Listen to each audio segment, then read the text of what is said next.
Hello everyone, my name is पावनी और मैंने यूकेपीएससी अपर पीसीएस 2021 का मेंस निकाला था और इंटरव्यू भी दिया था।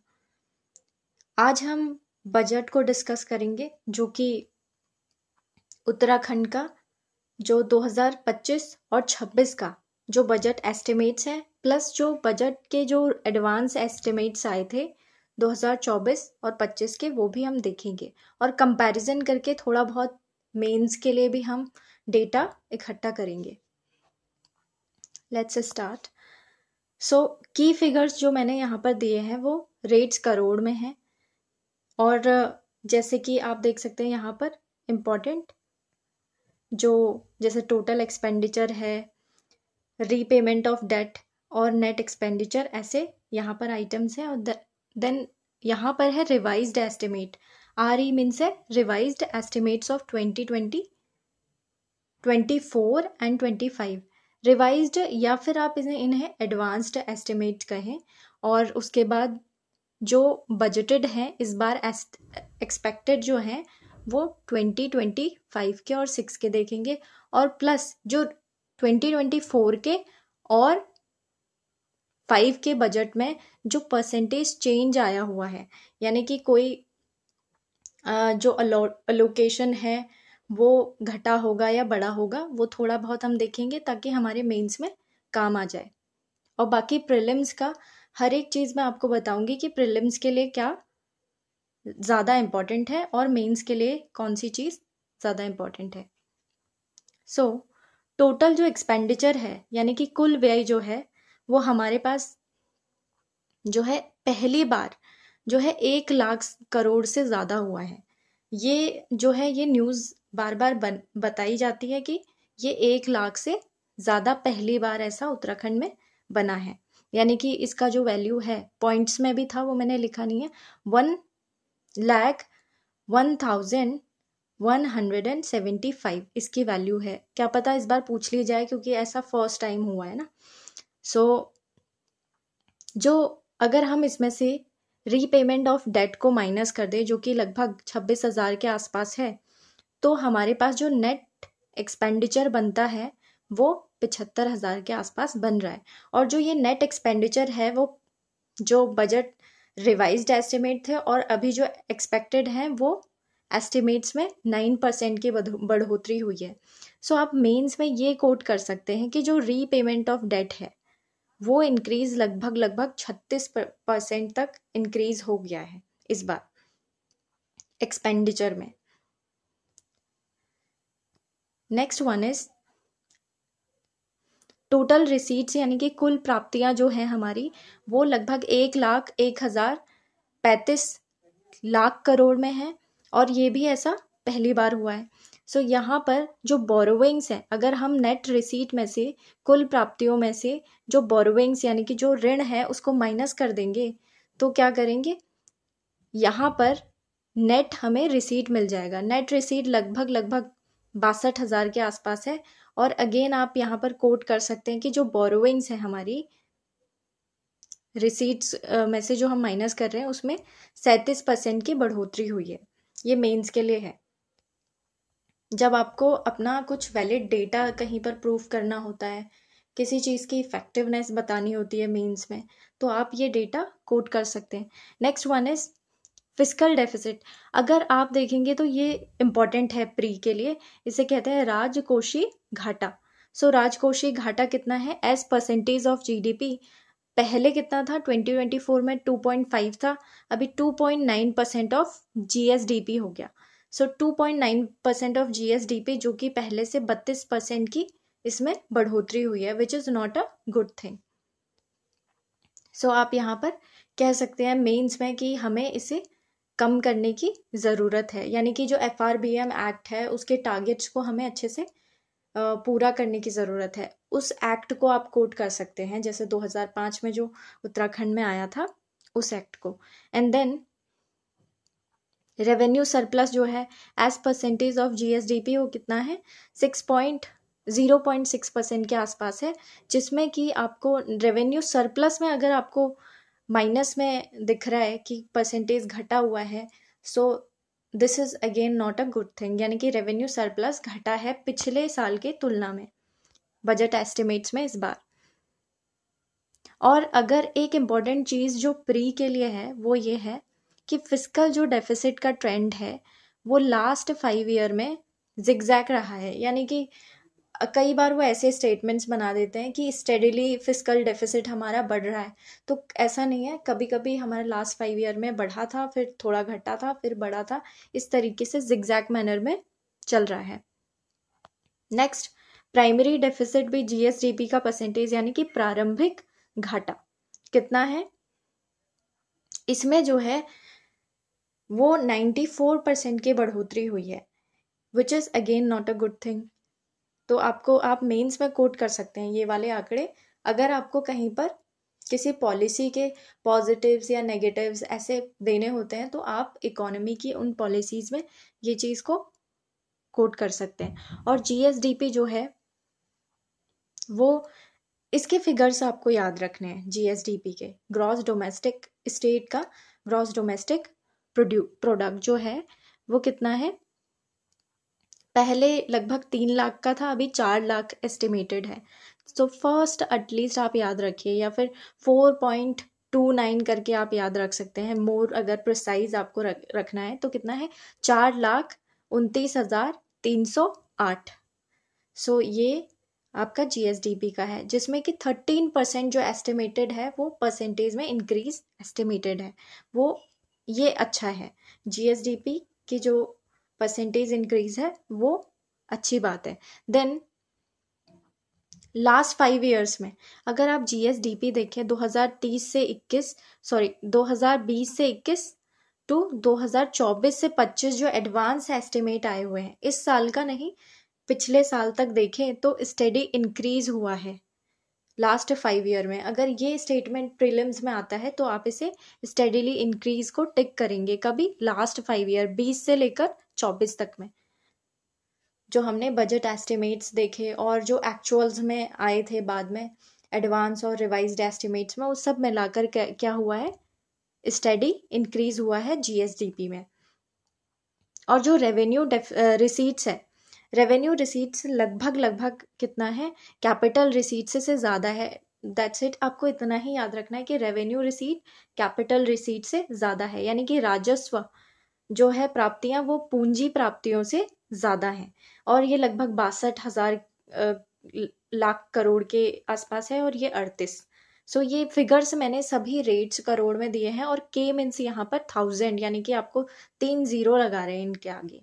एंड देन जो रेवेन्यू डेफिसिट यानी कि राजस्व घाटा है वो लगभग हमारे पास 2,585.89 करोड़ का है।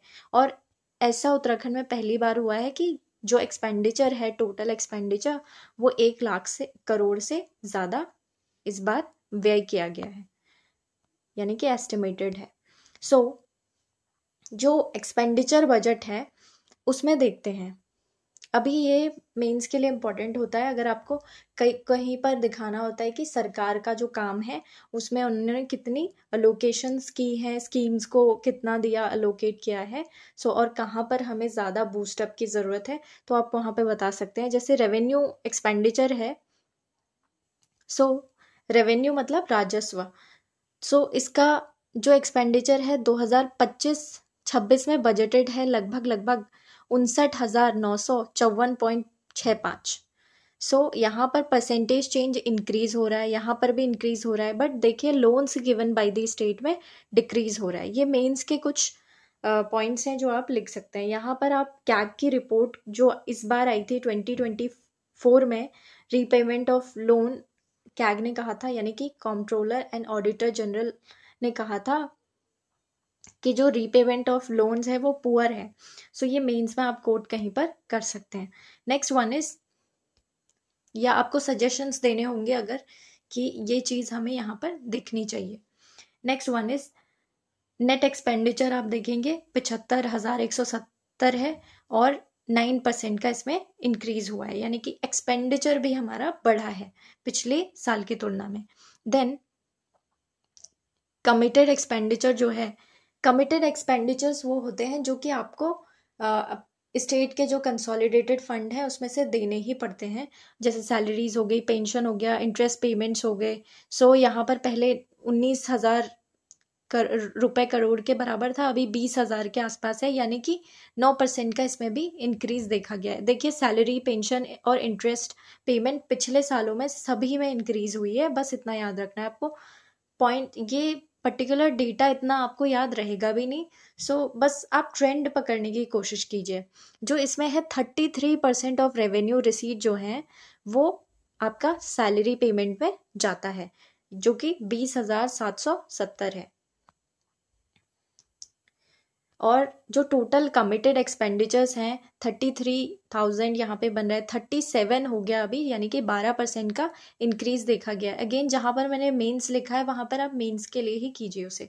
बस यहाँ पर प्रीलिम्स में आपको ट्रेंड याद रखना है कि कोई चीज़ अगर माइनस में चल रही है, यानी कि घटी है, अलोकेशन कहीं पे घटा है, तो वो याद रखना है। ज़्यादातर आप देखेंगे मोस्टली हर चीज़ में बढ़ा है, बट ये प्रीलिम्स के लिए ये वाला याद रखना है। प्रीलिम्स के लिए कौन सा, ये कि सैलरीज में सबसे ज़्यादा है committed expenditure, then pension, then interest payment में एक्सपेंडिचर जाता है, और सभी इंक्रीजिंग ट्रेंड शो कर रहे हैं, यानी कि पिछले साल की तुलना में अभी इस साल सैलरी, पेंशन और इंटरेस्ट पे जो खर्च किया जाएगा वो ज़्यादा ही है।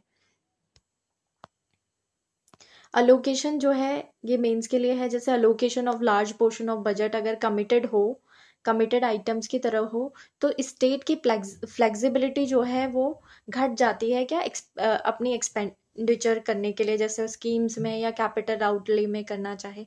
आउटले मीन्स होता है परिव्यय, एंड देन कैपिटल आउटले जो होता है आप वहाँ पे देखेंगे ये इसके अंदर होता है expenditure towards creation of asset. जहाँ पर भी एसेट क्रिएशन की बात होगी आप कैपिटल के बारे में सोच सकते हैं, यानी कि वहाँ पर पूंजी जो है वो बढ़ रही होगी। बट जो रिवाइज्ड एस्टिमेट थे 2024-25 के, वो 15% उसकी तुलना में घटा हुआ है, वाइल जो 25% है बिफोर एस्टिमेट इसमें इंक्रीज हुआ है, which is again good thing कि कैपिटल आउटले में कुछ खर्चा हो रहा है। देन मैक्सिमम इंक्रीज एक्सपेंडिचर जो है कैपिटल आउटले में, सो आपको वो देखना है, ये आप कोट कर सकते हैं मेंस में, जब आपको बताना हो कि जो कैपिटल है एसेट क्रिएशन की तरफ जहां हम एक्सपेंडिचर कर रहे हैं सबसे ज़्यादा वो किस में कर रहे हैं, वाटर सप्लाई एंड सैनिटेशन में, then SC ST minorities and OBCs के लिए, देन एनर्जी पर खर्च कर रहे हैं, कैपिटल जनरेशन वहाँ पे उसके लिए इन्वेस्टमेंट कर रहे हैं, देन एक्सपेंडिचर कर रहे हैं। बट फिर है सेक्टर वाइज एक्सपेंडिचर, यानी कि सेक्टर वाइज जैसे कि एजुकेशन, हेल्थ, सबसे ज़्यादा किसको मिला है, यहाँ पे मैंने डिक्रीजिंग ट्रेंड्स में लिखे हैं। सो डिक्रीजिंग अलोकेशन, यानी कि इस education, sport, art and culture इसको सबसे ज़्यादा मिला है, जो कि 12,466 है, और पिछले साल की तुलना में 4% का इंक्रीज हुआ है, जबकि गवर्नमेंट सेकेंडरी स्कूल को सबसे ज़्यादा इसमें ज़्यादा मिला है प्राइमरी स्कूल से उनके अलोकेशन से। नेक्स्ट वन एग्रीकल्चर और अलाइड सेक्टर को मिला है लगभग 5,000 के आसपास, इसमें भी अगेन इंक्रीज हुआ है। और स्पेसिफिकली जब आपको हॉर्टिकल्चरल जो डेवलपमेंट स्कीम्स आपको कोट करनी होती है मेंस में, तो वहाँ पर आप बजट अलोकेशन दे सकते हैं कि ये 688 करोड़ है, बट आप कह सकते हैं कि इसको और ज़्यादा बढ़ाने की ज़रूरत है। कहीं पर अगर कुछ पॉलिसी में आपको उसकी इफेक्टिवनेस कम क्यों है इस वजह से बताना हो, तो आप कहेंगे कि हॉर्टिकल्चर एंड वेजिटेबल क्रॉप्स हैं उन पर थोड़ा और खर्चा करने की ज़रूरत है, या कहेंगे कि इतना एक्सक्लूसिवली इसे दिया गया है, कहीं पे पॉजिटिव टोन में अगर कहना है। Then health and family welfare third number पे। एटलीस्ट आप इन तीनों को, अगर सेक्टर वाइज एक्सपेंडिचर पूछा भी तो आप इन तीनों को याद रखिए। एजुकेशन है, फिर एग्रीकल्चर एंड अलाइड सेक्टर है, then health and family welfare है, जिसमें आप हेल्थ और एजुकेशन दोनों का तो याद रख ही सकते हैं। ये आपको मेंस में बहुत काम आएगा कि कितना अलोकेशन है। ये 2025 और 26 का ही है अलोकेशन, और ये परसेंटेज इंक्रीज हो रहे हैं, यानी कि सब में एजुकेशन, एग्री और हेल्थ में सब इंक्रीजिंग ट्रेंड है, यानी कि पिछले साल की तुलना में हमने इंक्रीज किया है, which is a good thing. और सोशल वेलफेयर और न्यूट्रिशन जो है उनके लिए है लोकेशन, ये आपको इतना डेटा आपको याद नहीं रखना है, इतना डेटा आपको याद रहेगा भी नहीं। बट हाँ, एक चीज़ है जो यहाँ पर सोशल वेलफेयर और न्यूट्रिशन है उसमें डिक्रीज देखा गया है। अगर किसी में डिक्रीज है तो आप वो मेंस में जो है कोट कर सकते हैं कि यहाँ पर थोड़ा अलोकेशन इस बार कम कम है, जिसे हमें और बढ़ाने की ज़रूरत है। जैसे चाइल्ड वेलफेयर को इसमें सबसे ज़्यादा मिला है, फिर उसके बाद pension and social security schemes को, और हेल्थ में जो है वो एलोपैथिक और रूरल और अर्बन सर्विस हेल्थ सर्विसेज भी इंक्लूडेड हैं। नेक्स्ट, रूरल डेवलपमेंट में प्रधानमंत्री ग्राम सड़क योजना को मिला है। वाटर सप्लाई एंड सैनिटेशन में सबसे ज़्यादा इंक्रीज इस बार देखा गया। अभी हमने आगे देखा भी था पीछे कि कैपिटल आउटले जो है वाटर सप्लाई एंड सैनिटेशन में है, यानी कि उसमें एसेट भी क्रिएट किया जा रहा है, और जबकि जो अलोकेशन है वो भी बढ़ रहा है, लगभग 100% यानी कि 150% से ज़्यादा बढ़ा है इस बार। वो किसमें, जल जीवन मिशन को भी अलोकेट किया गया है। Then police, transport, irrigation and flood control में दिया गया है। एनर्जी में जो है 911 दिया गया है। इतना अमाउंट अगर आप याद रखें कि एनर्जी, कई बार रिन्यूएबल एनर्जी और एनर्जी सोर्सेज पर जो मेंस में क्वेश्चंस आते हैं उसमें आप अलोकेशन डाल सकते हैं बजट का, और इसमें ऑफ कोर्स इसमें इंक्रीज किया गया है, which is again good thing. ये आप पॉजिटिव टोन में कहीं पर कोट कर सकते हैं। और कैपिटल आउटले भी एनर्जी सेक्टर में अच्छा था। देन 58% ऑफ टोटल एक्सपेंडिचर, ये आप प्री के लिए याद रख सकते हैं क्योंकि ये 50% से ज़्यादा हो रहा है। कौन सा, ये रिवाइज्ड नहीं, इस बार का बजटेड है, 2025-26 का बजटेड है, यानी कि एक्सपेक्टेड एस्टिमेट्स हैं। सो ये 58% ऑफ टोटल एक्सपेंडिचर जो है वो पूरा इन स्कीम्स पर, इन सेक्टर वाइज जो एक्सपेंडिचर है उसका पूरा पार्ट है, लगभग 58%, यानी कि percentage of the total expenditure of all sectors कितना है, 58% ऑफ टोटल जो एक्सपेंडिचर है उसका। देन जब आप रिवाइज्ड एस्टिमेट्स देखें 2024-25 के, उनमें क्या ट्रेंड था, उनमें भी यही था कि एजुकेशन पर सबसे ज़्यादा दिया गया था, फिर सोशल वेलफेयर एंड न्यूट्रिशन, उसके बाद एग्रीकल्चर और हेल्थ था। जबकि इस बार एजुकेशन है, फिर दूसरे नंबर पर एग्री है, फिर तीसरे नंबर पर हेल्थ है। और जो अलोकेशन है 2025-26 में वो डिक्रीजिंग, किस में ज़्यादा डिक्रीज हुआ है, सबसे ज़्यादा सोशल वेलफेयर एंड न्यूट्रिशन में डिक्रीज हुआ है, -16%, जबकि ट्रांसपोर्ट में भी डिक्रीज हुआ है। ये मेंस का मटेरियल है। Then comparison of states expenditure on the key sectors, जैसे कि आप की सेक्टर में देखिए, एजुकेशन में 16.7% है ऑफ इट्स टोटल एक्सपेंडिचर जो है वो एजुकेशन पे खर्च किया जा रहा है, जो अभी हमने देखा था 12,000 लाख करोड़ के, 12,000 कुछ करोड़ के रुपए के हिसाब से था। देन यहाँ पर जो है, जो अदर स्टेट्स है ना, उनसे उनका है एवरेज 15%, लेकिन हमारा जो एजुकेशन पे खर्च है उनसे ज़्यादा है।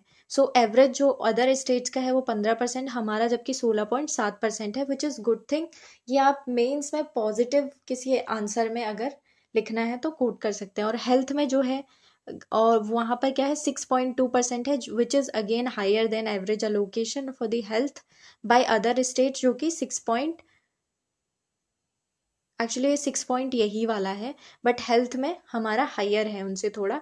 एंड देन रूरल डेवलपमेंट में ये है, और ये रोड्स एंड ब्रिजेस में ऑफकोर्स हमारा कम है, क्योंकि यहाँ पर हम एनवायरनमेंट और जो डेवलपमेंट है उसको साथ लेके चलते हैं, तो इसमें हम लोग इसमें इंफ्रास्ट्रक्चर पर हमारा डाउन जा रहा है। देन एनर्जी जो है वो है 1.9% हमारा एक्सपेंडिचर है, जबकि वो कम है।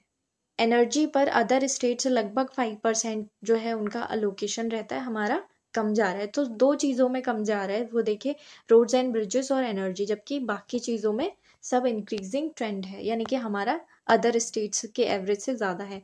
देन रेवेन्यू बजट की बात करें, यानी कि राजस्व बजट की बात करें, तो स्टेट गवर्नमेंट बजट रिसीट्स जो है वो रेट्स करोड़ में है। जैसे sources, this is very very important for prelims also, कि ये ट्रेंड पूछा जाता है बार बार कि सबसे ज़्यादा बड़ा सोर्स कौन सा है स्टेट गवर्नमेंट के रिसीट का। देन सबसे पहले तो स्टेट के ओन टैक्स हैं, सबसे ज़्यादा स्टेट के खुद के टैक्स से उन्हें मिलता है। वो कितना है, लगभग 24,000 एस्टिमेटेड है, 24,015 हमारा एस्टिमेटेड है, जो कि पिछले साल की तुलना में 8% का इंक्रीज देखा गया है, which is good thing. Then state के ओन नॉन टैक्स वो भी है इसमें, और जो शेयर है इन सेंट्रल टैक्सेस वो जो है इसको हम डिवोल्यूशन कहते हैं, जो कि आपको पता होगा फिनेंस कमीशन के थ्रू डिवोल्यूशन किया जाता है।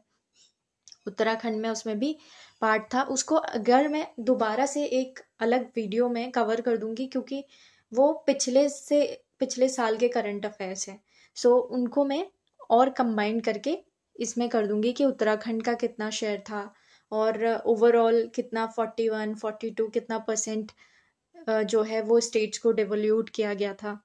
So I will cover that. Then grants and aid जो है, जो सेंट्रल टैक्सेस हैं वो 15,000 के आसपास हैं, और जो grants and aid from centre, grant क्या होती है, वो शेयर नहीं होता है, ग्रांट यानी कि अनुदान तरीके का आप कह सकते हैं, यानी कि उसको सेंटर के थ्रू स्टेट्स को दिया जाता है, और ये 18,000 के आसपास है, विच इज़ इतना 0.5% का इसमें इंक्रीज हुआ है। सो सबसे पहले ये है, सबसे ज़्यादा स्टेट के ओन टैक्स हैं, उसके बाद ग्रांट्स आती हैं।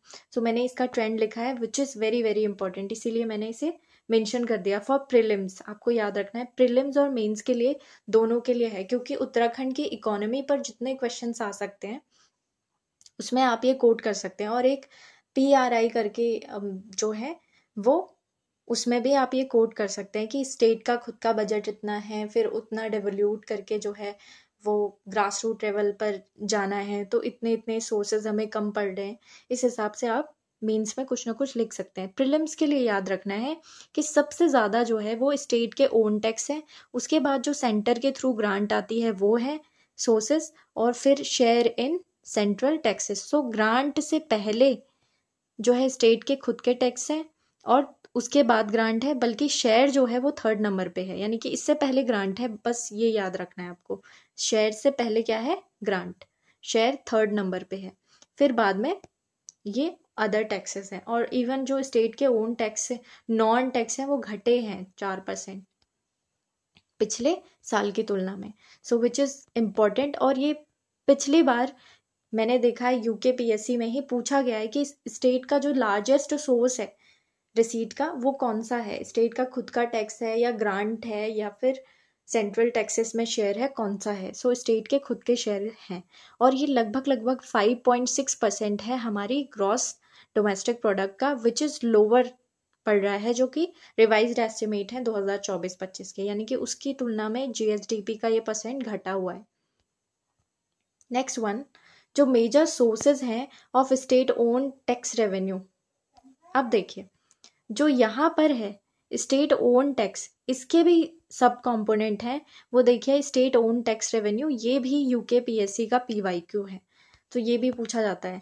एटलीस्ट ट्रेंड तो पूछा जाता है, डेटा नहीं भी पूछेंगे, बट ये पूछते हैं कि लार्जेस्ट सोर्स कौन सा है। सो स्टेट के ओन टैक्स में स्टेट GST यानी कि गुड्स एंड सर्विस टैक्स जो स्टेट का है वो सबसे ज़्यादा लार्जेस्ट सोर्स है, विच इज़ 47% शेयर उसका है सारे ओन टैक्स में, यानी कि अगर ये 47% है तो बाकी का जितना पार्ट है वो सब इन सब से आएगा, जैसे कि स्टेट एक्साइज से, स्टैम्प ड्यूटी एंड रजिस्ट्रेशन से, सेल्स टैक्स आप देखिए लास्ट में कहीं पर दिख रहा है आपको, उससे पहले 2 इम्पॉर्टेंट और टैक्स हैं, तो आपको ये याद रखना है स्टेट GST सबसे फर्स्ट है, फिर उसके बाद स्टेट एक्साइज है, फिर स्टैम्प ड्यूटीज़ है, और उसके बाद है सेल्स टैक्स।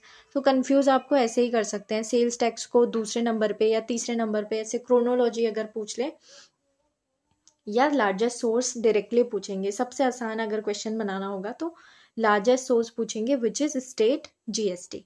देन अगेन यहाँ पर ये फिर डिक्रीजिंग ऑर्डर में मैंने लिखा हुआ है। देन GST कंपनसेशन ग्रांट जो है वो 0.0001 रेट्स करोड़ है, जो पिछले साल की तुलना में उसमें कोई चेंज नहीं हुआ है, यानी कि पिछले साल भी इतनी थी। Then deficits and debt targets, very important. ये FRBM एक्ट जो है, physical responsibility and budget management act, इसका ईयर अगेन पूछा गया है। यूके PSC में तो पूछा ही गया था और DSP 2024 वाले क्वेश्चन में भी पूछा गया है। तो क्या है, FRBM एक्ट कब आया था उत्तराखंड में? 2005 में। इसके टारगेट्स जानते हैं इस साल के लिए। रेवेन्यू बैलेंस, आपको पता होगा रेवेन्यू बैलेंस क्या होता है, revenue expenditure minus revenue receipt, यानी कि माइनस नहीं, यहाँ पर एक्चुअली इन दोनों का डिफरेंस, क्या पता ये बड़ा हो जाए या ये छोटा हो जाए, सो इसलिए हम उसे डिफरेंस कहेंगे।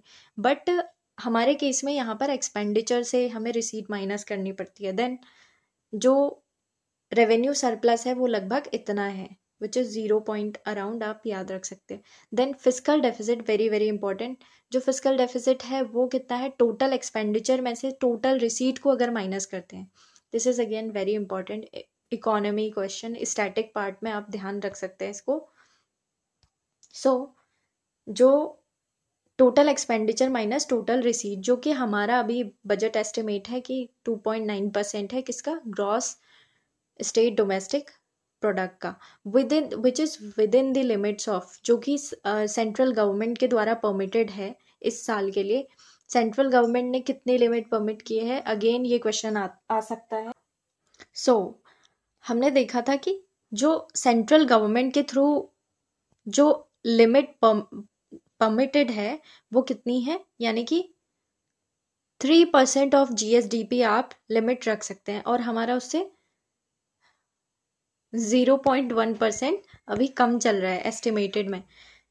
सो लिमिट में तो है हमारा, लेकिन जो आउटस्टैंडिंग लाइबिलिटीज हैं, यानी कि accumulation of total borrowings at the end of financial year, जो कि इंक्लूड करती हैं जो पब्लिक अकाउंट की लाइबिलिटीज हैं, वो भी आपको पता होगा। पब्लिक अकाउंट में जो हमें अगर कोई एक्सपेंडिचर करना है तो उसके लिए हमें अप्रोप्रिएशन बिल की ज़रूरत नहीं होती है, यानी कि हमें बजट पास वहाँ पर नहीं करना होता है। ये डिपार्टमेंट के खुद के अकाउंट में होते हैं, जो कि मोर लिक्विड होते हैं देन बजट पास करने के। सो यहाँ पर इनकी लाइबिलिटीज़ को भी हम इंक्लूड करते हैं आउटस्टैंडिंग लाइबिलिटीज़ में, जो कि लगभग 25% ऑफ GSDP हो रहा है। अगेन मेंस का पॉइंट है। देन उत्तराखंड बजट 2020 में पॉलिसी हाइलाइट्स, सबसे पहले तो एंटरप्रेन्योरशिप के लिए कुछ किया गया है। यहाँ पर वेंचर कैपिटल फंड बनाया गया है, जो कि लगभग 20 करोड़ के आसपास है।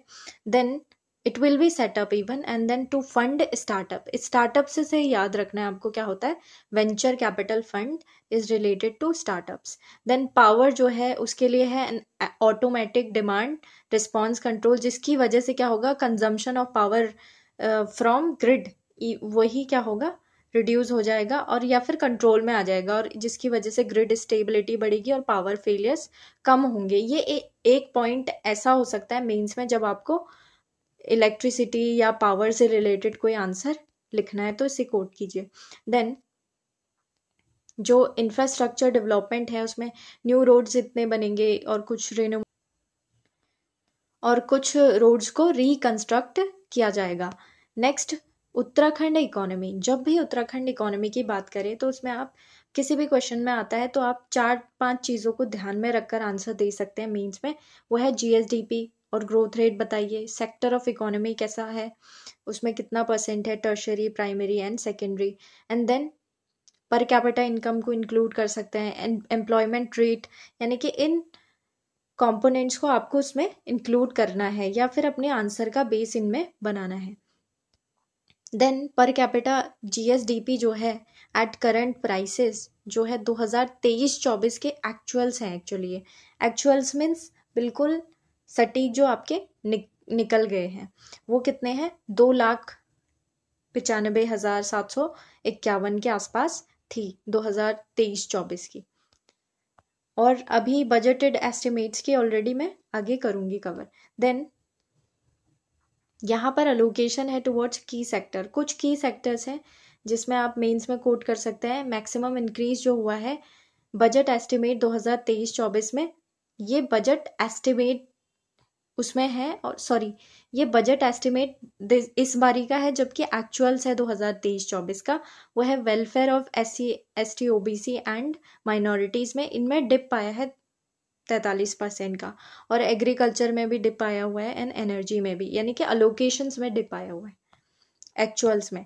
एंड देन जो फिस्कल डेफिसिट है वो एक्चुअल से जो रहा था पिछले बार का कितना था 2023-24 का एक्चुअल में, यानी कि रिवाइज्ड एस्टिमेट के बाद के भी जो प्रिसाइज डेटा है वो निकाल के, सो 2.3% ऑफ GSDP था, जबकि इस बार का कितना है वो आपको याद रखना है, 2.9% हमने एस्टिमेट किया है फिस्कल डेफिसिट, और जो कि 3% लिमिट जो कि सेंट्रल गवर्नमेंट के द्वारा परमिटेड है उसके नीचे है, ये आपको याद रखना है। और FRBM एक्ट को याद रखना है जो 2005 में आया था। आई हैव ऑलरेडी कवर्ड अब। एंड देन यूके इकोनॉमी जो है उसकी पर कैपिटा इनकम में इस बारी का एक्सपेक्टेड है वो कितना है 2,74,064, 2,74,064, यानी कि 2,74,064 ये एक्सपेक्टेड है, जो कि 11.33% इंक्रीज हुआ है। ये I think I have covered in budget sorry economic survey also. So economic survey की भी अलग से मैंने एक वीडियो बनाई है, if you haven't watched it then I would request you go and watch it. And then fifth finance commission जो है वो क्या है, जो यूके के एस्टिमेट हैं फिफ्थ फाइनेंस कमीशन के थ्रू, वो कितना अलोकेशन होगा 4,764, यानी कि 4,764 करोड़ का है, जो कि FC ग्रांट इस बार हमारी एक्सपेक्टेड है, यानी कि फाइनेंस कमीशन की। जो लास्ट फाइनेंस कमीशन जो इंडिया में है वो जिसके हिसाब से अभी चल रहा है करंट में डिवोल्यूशन, वो कितना है 15th फाइनेंस कमीशन था। आई will cover it in separate video, क्योंकि ये पिछले कंटेम्परेरी के करंट अफेयर्स हैं, अभी इस साल के नहीं हैं। सो 15th फाइनेंस कमीशन को मैं कवर करूँगी अलग से। देन जो अलोकेशन है वो रूरल और अर्बन लोकल बॉडीज़ में ज़्यादा है। फिर state disaster response and mitigation, जब उसको फंड दिया गया है लगभग 1,000 करोड़ से ज़्यादा। सो ये आप कोट कर सकते हैं जब आपको जो सरकार के मेजर्स बताने होते हैं, जब आप स्टेट डिजास्टर मैनेजमेंट वाले क्वेश्चंस में आएंगे ना। सो आप इतना बता सकते हैं कि सरकार ने इस बार का जो बजट अलोकेशन है वो 1,000 करोड़ से ज़्यादा किया है। एंड देन हेल्थ ग्रांट्स जो हैं उनको अलोकेट किया है fifth finance commission, sorry 15th finance commission के थ्रू। यहाँ पर 15th है, sorry. Then Uttarakhand budget 2025 to 2026, इसके इम्पॉर्टेंट पॉइंट्स जो हैं वो अब हम कवर करेंगे। जो हमारे फाइनेंस मिनिस्टर हैं वो है श्री प्रेमचंद्र अग्रवाल, उनकी जो स्पीच थी वो हम कवर कर रहे हैं यहाँ पर। सो उसमें बहुत इम्पॉर्टेंट स्कीम्स और जो नए अचीवमेंट्स उत्तराखंड के हैं वो हैं।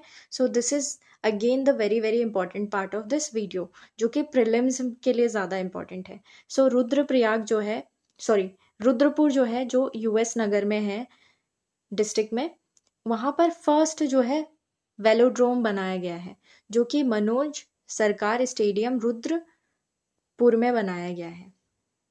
मनोज सरकार स्टेडियम कहाँ है ये भी आ सकता है, क्योंकि ये ऐसा वेलोड्रोम है जो कि इंडिया में सेकेंड वेलोड्रोम है आफ्टर दिल्ली, ये आपको याद रखना है। वेलोड्रोम क्या होता है, जिसमें आप देखते होंगे कि एक ग्राउंड है और उसके वहाँ पर स्मूथ कुछ सरफेस लगाई जाती है, जिससे कि आप इजीली स्मूथली उस ग्राउंड में जा सकते हैं साइकिल के थ्रू या व्हीकल्स के थ्रू। सो वो वेलोड्रोम होते हैं। You can search and images आपको गूगल पे मिल जाएंगी। सो आपको ये याद रखना है कि जो सेकेंड वेलोड्रोम है इंडिया का वो रुद्रपुर में लगाया गया है। स्टेडियम में कौन से, मनोज सरकार स्पोर्ट्स स्टेडियम रुद्रपुर का।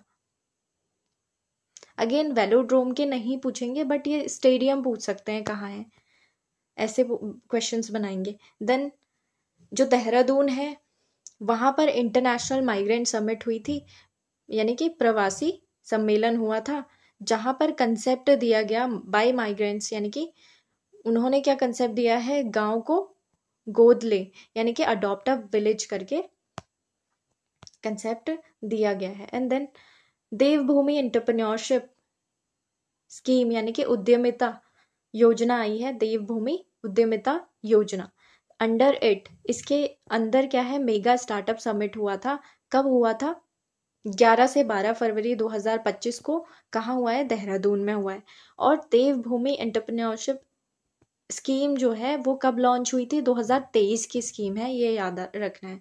अब 2023 की स्कीम है और इसका एम है कैपेसिटी बिल्ड करेंगे, स्किल देंगे यूथ को और स्टूडेंट्स को बाय ट्रेनिंग एंड एंटरप्रेन्योरशिप और सेल्फ एम्प्लॉयमेंट, ताकि वो जनरेट कर सके। सो अगेन इम्पॉर्टेंट है, देवभूमि एंटरप्रेन्योरशिप स्कीम कब आई थी? 2023। इसके अंदर मेगा स्टार्टअप समिट हुआ है देहरादून में और वो इसी साल हुआ है। और इसमें इम्पॉर्टेंट कीवर्ड्स हैं skill to youth. Then Uttarakhand recovery of damage to public government and private property act 2024। So ये इम्प्लीमेंट हो चुका है। ज़्यादा से ज़्यादा आपका ईयर पूछेंगे कि कब इम्प्लीमेंट हुआ है। सो ये कब इम्प्लीमेंट हुआ है? 2024 का एक्ट है ये। 3 न्यू क्रिमिनल लॉज जो हैं, जो ऑल इंडिया में 1 जुलाई 2024 से इम्प्लीमेंट हो चुके हैं, यानी कि फोर्स में आ गए। कब? 1 जुलाई 2024 को। और उत्तराखंड में भी फिर इसी डेट के दिन आ गए थे। ये पूछ सकते हैं कि कब आए थे, कब इम्प्लीमेंट हुए थे। सो 1 जुलाई 2024 को, यानी कि पिछले साल। अभी भारतीय न्याय संहिता जो है उसने रिप्लेस किया है आईपीसी, यानी कि इंडियन पीनल कोड को, जो कि 1860 का था। और ये जो है एक्ट कब पास हो गए थे? 2023 में। 2023 में पास हो गए थे, ये याद रखना है आपको। एक्ट कब पास हो गए थे? 2023 में पास हो गए थे। जबकि जो इम्प्लीमेंटेशन है वो कब हुआ? 1 जुलाई 2024 को इम्प्लीमेंट हो गए हैं। ये बार बार डेट्स मैंने हर एग्जाम में देखा है, जैसे EOTRO है या फिर UKPSC है, वो इम्प्लीमेंटेशन डेट और अगर अलग हो ना, जिस दिन पास हुआ उससे और इम्प्लीमेंटेशन अलग हो, तो वो डायरेक्टली उस डेट को भी पूछ लेते हैं कई बार कि कौन सी डेट थी। तो 1 जुलाई 2024 याद रखना है। जबकि पास कब हो गए थे? 2023 में।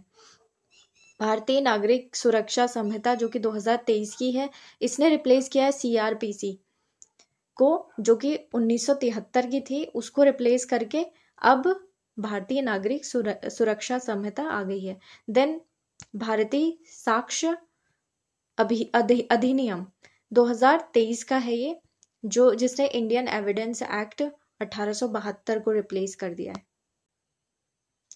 नेक्स्ट इज GEP, यानी कि ग्रॉस एनवायरनमेंट प्रोडक्ट। ये असाइन करता है मॉनेटरी वैल्यू किसे? जल, जंगल और जमीन और हवा, इनको। यानी कि यहाँ पर एक इम्पॉर्टेंट डेवलपमेंट हुई है, जो GEP है, ग्रॉस एनवायरमेंटल प्रोडक्ट जो है, इंडेक्स आ गई है, यानी कि सूचकांक आया है 2024 जुलाई में ही लॉन्च हुआ है। इसी का पार्ट है ग्रॉस एनवायरनमेंट प्रोडक्ट, जबकि ये पहले की डेवलपमेंट है। इसका करंट अफेयर मैं कवर करूंगी अपने पिछले जो मैंने नोट्स बनाए हुए हैं उनसे। Then by taking into account water, land and forest and air, जो भी है इनको मॉनेटरी वैल्यू जो है असाइन कर दी गई है। देन फर्स्ट जो है स्टेट है लॉन्च करने वाला, कौन? उत्तराखंड। और ये ऐसा वर्ल्ड में जो है ऐसा फर्स्ट काइंड है जो कि इकोसिस्टम ग्रोथ के साथ साथ में, यानी कि इकोसिस्टम सर्विसेज के साथ साथ इकोसिस्टम ग्रोथ को भी इंक्लूड करता है। नॉट जस्ट सर्विसेज बल्कि ग्रोथ को भी देखता है। So first of its kind in the world, not in India but world में भी। सो ये आपको कुछ इंपॉर्टेंट डेवलपमेंट याद रखने हैं। ये इंडेक्स कब आई है? 2024 जुलाई में, जबकि ये पहले हमने बजट में ऑलरेडी लॉन्च कर दिया था। और उत्तराखंड पहला स्टेट है जिसने एक डेडिकेटेड जो है वो इंडेक्स ग्रॉस एनवायरनमेंट प्रोडक्ट को लेकर लॉन्च करी है।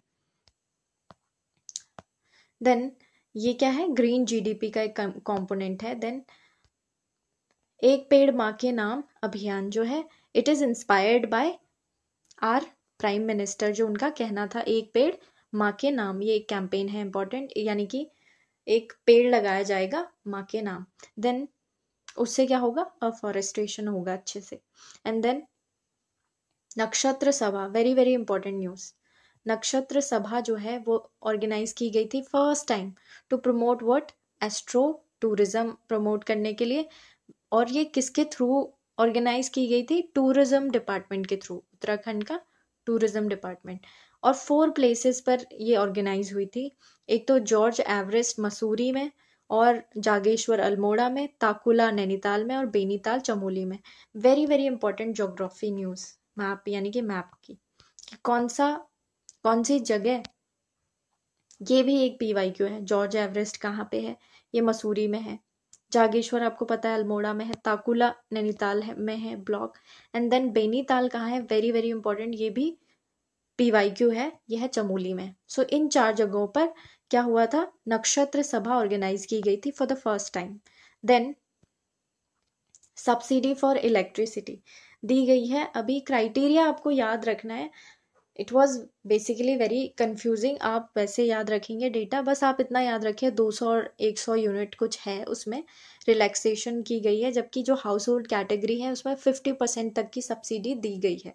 और यूनिट्स आपको बस उनका हल्का फुल्का ऐसे कि 100 है 200 है ऐसा कुछ उसमें है, ये याद रखना है आपको। बाकी वैसे पता होगा कि आपके घर में कितनी सब्सिडी आ रही है, दैट्स इट।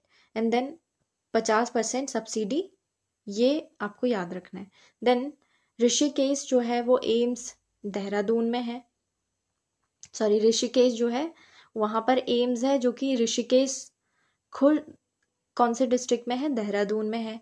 और अक्टूबर 2024 का ये करंट अफेयर्स है, अगेन वेरी वेरी इंपॉर्टेंट। 6-7 महीने के पहले के जो करंट अफेयर्स आ रहे हैं वो बहुत इंपॉर्टेंट है। सो अक्टूबर 2024 में ऋषिकेश एम्स में देहरादून में first heli airport ambulance service जो है वो इंडिया की फर्स्ट हेली एम्बुलेंस सर्विस दी गई है। सो यहाँ से लॉन्च हुई है। Then SDG index I have already covered in economic survey I guess. And then जो उत्तराखंड और केरल है वो फर्स्ट आए हैं SDG यानी कि सस्टेनेबल डेवलपमेंट जो इंडेक्स है उसमें उत्तराखंड का स्कोर है 79 और केरल का भी इतना ही है। ये दोनों फर्स्ट आए हुए हैं। और दूसरे नंबर पर है तमिलनाडु। उत्तराखंड केरल फर्स्ट है, देन तमिलनाडु है, लास्ट में झारखंड और अभी बिहार है। और इंडिया का स्कोर कितना है, 71। ये आपको याद रखना है। उत्तराखंड का एटलीस्ट याद रखिए 79 SDG इंडिया इंडेक्स 2023-24 में। देन लीड्स जो है यानी कि लॉजिस्टिक्स को लेकर ये इंडेक्स है, इसमें उत्तराखंड को अचीवर्स टॉप अचीवर्स की कैटेगरी में रखा गया। अगेन ये एक PYQ था, वो पिछले साल के लिए पूछा था, बट इस साल भी क्या है, उत्तराखंड अचीवर्स की कैटेगरी में है। और जो स्टार्टअप इंडिया है 2016 जनवरी का, सो उत्तराखंड जो है वो लीडर्स कैटेगरी में है, उसमें रखा गया है स्टार्टअप इंडिया में। ये आपको याद रखना है कौन सा, डोंट बी कंफ्यूज्ड। जो लीड्स है उसमें क्या है, लॉजिस्टिक को लेकर इंडेक्स जो है वो अचीवर्स की कैटेगरी है। स्टार्टअप इंडिया जो है उसमें लीडर्स कैटेगरी में है। अगेन जो ईज ऑफ डूइंग बिजनेस है उसमें जो ऑनलाइन सिंगल विंडो है उससे रिलेटेड जो है उत्तराखंड अगेन टॉप अचीवर्स की कैटेगरी में है। सो स्टार्टअप में लीडर्स है, बाकी 2 में टॉप अचीवर्स कैटेगरी में है। ये आपको याद रखना है। ये प्रीलिम्स के फैक्ट हैं सारे, प्रीलिम्स को मतलब प्रीलिम्स में ये पूछे जा सकते हैं। जैसे नक्षत्र सभा है, कहाँ कहाँ पर हुआ था, कौन सा प्लेस, ऐसे दे सकते हैं कि इन चारों में से बताइए कि कौन सा प्लेस जहाँ पर नहीं हुई थी सभा। सो एलिमिनेशन से आपको जाना है। सो यहाँ पर जो UTDB है यानी कि Uttarakhand tourism development board, again यहाँ पर एक था, यहाँ पर T से आपको पता करना था, और यहाँ पर बोर्ड, इवन इसकी फुल फॉर्म पर क्वेश्चन बनते हैं।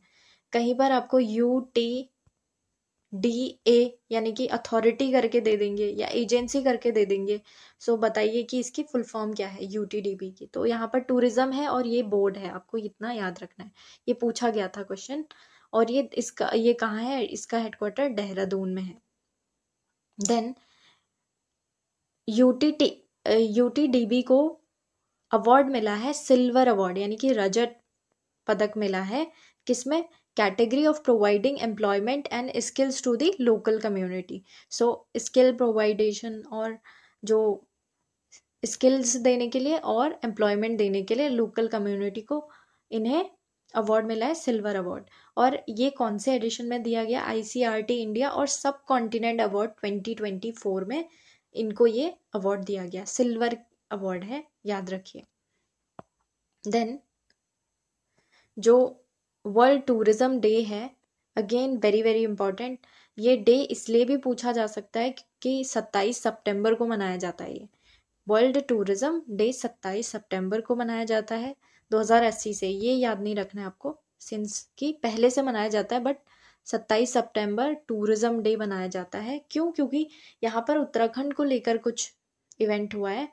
वो डेवलपमेंट यह है कि उत्तराखंड के 4 गांव यानी कि 4 विलेजेस को बेस्ट टूरिज्म विलेज अवार्ड मिला है इस दिन। कब, वर्ल्ड टूरिज्म डे 27 सितंबर को जब मनाया गया था। सो उसमें उत्तरकाशी के 2 विलेजेस हैं, जखोल एंड हर्षिल, एंड बागेश्वर का है सूपी, एंड देन पिथौरागढ़ का है गूंजी। ये आपको 4 नाम याद रखने हैं। कौन से, यहाँ पर आएगा कि उत्तरकाशी के 2 विलेजेस हैं, जखोल एंड हर्षिल, बागेश्वर का है सूपी एंड पिथौरागढ़ का है गूंजी, यानी कि आपको 2 गढ़वाल के हैं और 2 विलेजेस कहाँ हैं, कुमाऊं के। देन उत्तराखंड इन फिशरीज, यानी कि मत्स्य पालन में क्या होना है, उत्तराखंड की जो बेस्ट स्टेट कैटेगरी आई है, जो हिमालयन और नॉर्थ ईस्ट स्टेट है, उनमें से उत्तराखंड भी एक बेस्ट स्टेट कैटेगरी में है, ये याद रखें, फिशरीज में। Then India international trade fair जो हुआ था 2024 में, उसमें उत्तराखंड को स्पेशल कमेंडेशन मेडल मिला है, यानी कि विशेष प्रशंसा पदक मिला है, किसमें, स्वच्छ मंडप के क्षेत्र में। स्वच्छ मंडप के लिए स्पेशल कमेंडेशन मेडल उत्तराखंड को मिला है। देन रिपब्लिक डे परेड 2025 जो इस बार की है, उसमें उत्तराखंड का जो टैब्ल्यू था, यानी कि झांकी थी, उसको 3rd पोजीशन मिली है। जो ज्योग्राफी है उससे रिलेटेड यहाँ पर कुछ रिवर्स एंड डैम्स जो थे, वो हमारे फाइनेंस मिनिस्टर ने अपनी स्पीच में बोले थे। सो उसमें है, जो गौला रिवर है वो कहाँ बहती है, ये पूछा जा सकता है, तो हल्द्वानी नैनीताल में बहती है गौला रिवर, और इस पर एक मल्टीपर्पज प्रोजेक्ट बन रहा है, वो है जमरानी डैम। जमरानी डैम कौन सी रिवर पे है, गौला रिवर, जो कि हल्द्वानी में बहती है। सोंग रिवर जो है वो देहरादून की है, यहाँ पर ड्रिंकिंग वाटर प्रोजेक्ट बन रहा है इस पर। और गगास बैराज कहाँ पे बनेगा, गगास रिवर पूछ सकते हैं आपसे, वो अल्मोड़ा डिस्ट्रिक्ट के रानीखेत की है। गगास डैम बैराज कहाँ पे बन रहा है, रानीखेत अल्मोड़ा में। So these are some geography map question you can say. And then e RUPI जो है वो डिजिटल कैश है, यानी कि नकदी है, जो कि इसकी वजह से जो डीबीटी है, यानी कि डायरेक्ट बेनिफिट ट्रांसफर वाली जितनी स्कीम्स हैं, उनको सबको फायदा होगा। देन यहाँ पर जो है लक्षित लाभ लिखा हुआ है, यानी कि जिस चीज के लिए ई रूपी को हम बना सकते हैं, डिजाइन कर सकते हैं, उसको वहीं पर हम टारगेट कर सकते हैं। ई रूपी को मतलब डिजाइन किया जा सकता है पर्टिकुलर चीज के लिए, जैसे कि आपको अगर फार्मर्स को पेमेंट करनी है और जो उसका रिडेम्पशन होगा वो किस तरीके से होगा, ये डिसाइड किया जा सकता है, इवन क्योंकि ये डिजिटल फॉर्म में है। और जो लक्षित लाभ कहा है कि टारगेटेड जो बेनिफिशियरीज हैं उन्हीं तक ये अब अच्छा काम कर सकता है, क्योंकि यहाँ पर डाइवर्जन जो है वो कम हो जाएगा, कि कोई जैसे हम डायरेक्ट बेनिफिट ट्रांसफर कर देते हैं कैश को, बट वो किसी और काम में लग रहा है। सो ऐसा नहीं होगा इसमें। अब जो ई रूपी है उसके बारे में आपको एक चीज याद रखनी है कि ये लीगल है, लीगल टेंडर है। लीगल टेंडर मीन्स इसको हम एक्सेप्ट कर सकते हैं एज रूपी, सो अभी इसमें कुछ वैसे डेवलपमेंट्स होने वाले हैं, बट अभी आरबीआई जो है इस पर और काम कर रही है। जो हाउस ऑफ हिमालयाज स्कीम है वो कब आई थी? 2023 की स्कीम है, ये याद रखना है, इस बार की नहीं है, 2023 की स्कीम है हाउस ऑफ हिमालयाज। उसके बारे में स्पीच में कहा गया था कि जो इस बार जो ये है, ये ब्रांड है एक, और ये ब्रांड अच्छा काम कर रहा है किसमें? ट्रेडिशनल प्रोडक्ट्स और हैंडीक्राफ्ट्स के लिए काम कर रहा है। वर्ल्ड लेवल पर इनके एक्सपोर्ट्स को बढ़ाने के लिए जो हाउस ऑफ हिमालयाज ब्रांड है वो काफ़ी अच्छा काम कर रहा है। ये कब लॉन्च हुआ था? हमारे प्राइम मिनिस्टर के थ्रू लॉन्च हुआ था जब उत्तराखंड में ग्लोबल इन्वेस्टर समिट हुई थी 2023 में, उस दिन ये लॉन्च हुआ था। सो ये पूछा जा सकता है क्यों, क्योंकि 2023 की स्कीम है हाउस ऑफ हिमालयाज और खुद प्राइम मिनिस्टर ने इसे लॉन्च किया था, तो इसका ईयर अभी भी रेलेवेंट है पूछे जाने के लिए। और ये आपको याद रखना है, ये एक ब्रांड है जिसमें हैंडीक्राफ्ट और ट्रेडिशनल प्रोडक्ट्स को हम क्या करेंगे? उनके एक्सपोर्ट को बूस्ट करने की कोशिश करेंगे। And then Uttarakhand home stay scheme कब आ गई थी? 2018 में। होम स्टे मीन्स आप जैसे टूरिज्म है उसको बढ़ावा देने के लिए ये स्कीम आई हुई है। देन पीएम मत्स्य संपदा योजना, ये कब की है? 2020 से 25 तक की थी है ये, 2020 से 25 तक इसका पीरियड है। सो यूएस नगर जो है उसमें 2 मेजर प्रोजेक्ट चल रहे हैं इसके अंतर्गत। ये आप मेंस में कोट कर सकते हैं जब आपको वेरियस सेक्टर्स जैसे प्राइमरी, टर्शरी और सेकेंडरी सेक्टर का आपको कंट्रीब्यूशन बताना हो, तो आप बता सकते हैं कि इस योजना के अंतर्गत इंटीग्रेटेड एक्वा पार्क्स बनाए जाएंगे यूएस नगर में, और होलसेल फिश मार्केट यहाँ पर डेवलप किया जा रहा है। देन जीआई टैग जो मिलने वाला है, अभी मिला नहीं है बट अभी इसके लिए काम चल रहा है, वो मिलेगा बद्री गाय घी को। और जो इंडस्ट्रीज हैं उनसे रिलेटेड, अब जो इंडस्ट्री से रिलेटेड जितने क्वेश्चंस हैं उसमें मेंस में आप ये डेटा कोड कर सकते हैं। एमएसएमई को लेकर मैंने बताया था कि इन्वेस्टमेंट और टर्नओवर का जो क्लासिफिकेशन है इस बार एमएसएमई का वो चेंज कर दिया गया है यूनियन बजट में। सो वो कितना था इन्वेस्टमेंट के, जो इन्वेस्टमेंट में जो है ये 2.5, ये कुछ लाख करोड़ में है, करोड़ में है ये। सो ये आपको याद रखने हैं कुछ ऐसे 5 करके, ये ऑलरेडी मैंने उसमें कवर किया हुआ है। आई थिंक ये टर्नओवर कुछ मिसिंग है इसमें, ये मैंने कवर किया है इकोनॉमिक सर्वे वाले अपने करंट अफेयर के वीडियो में। So if you are interested then please watch it, और वहाँ पर आपको बहुत सारे करंट अफेयर्स ऐसे मिलेंगे जो पहले मैं कवर कर चुकी हूँ। देन जो सिटकुल है वो, इसका पीवाईक्यू है, कब इस्टेब्लिश हुआ था? 2002 में, और इसका हेडक्वार्टर कहाँ है? देहरादून में। सो ये पीवाईक्यूज हैं पहले। और फ्लैटेड फैक्ट्रीज बनाई जाएंगी हरिद्वार में, सेलाकुई देहरादून में, और पंतनगर यूएस नगर में। जो ये फ्लैटेड फैक्ट्रीज होती हैं ये असल में मल्टी स्टोरी इंडस्ट्रियल बिल्डिंग्स होती हैं। सो इनको बनाया जाएगा। देन काशीपुर यूएस नगर जो है वहाँ पर इलेक्ट्रॉनिक मैन्युफैक्चरिंग क्लस्टर्स बनाए जाएंगे, और अरोमा पार्क तो काशीपुर में है ही। ये क्वेश्चन आ सकता है अरोमा पार्क कहाँ बनाया जा रहा है, तो काशीपुर में। सितारगंज में प्लास्टिक पार्क बनाया जाएगा। देन एनर्जी को लेकर कुछ डेवलपमेंट्स हुए हैं, जैसे मद महेश्वर जो स्मॉल हाइड्रो प्रोजेक्ट है रुद्रप्रयाग का है, और मद महेश्वर कहाँ है ये नहीं भी आएगा, बट ये आ सकता है कि मद महेश्वर जो है वो कौन सी रिवर पर है, जैसे मधु गंगा पर है, और मधु गंगा रिवर खुद मंदाकिनी रिवर की ट्रिब्यूटरी है, ये आपको याद रखना है। एंड देन ढकरानी पावर हाउस जो है वो देहरादून में है। पिटकुल यानी कि पीटीकुल जो है power transmission corporation of Uttarakhand जो है वो 2004 में इस्टेब्लिश किया गया था। एक्चुअली इसके कुछ डेवलपमेंट्स के बारे में फाइनेंस मिनिस्टर ने बताया था अपनी स्पीच में, बट उसका ईयर मुझे ऐसा लगा कि इम्पोर्टेंट है, पूछ सकते हैं, तो इसलिए 2004 याद रखिए।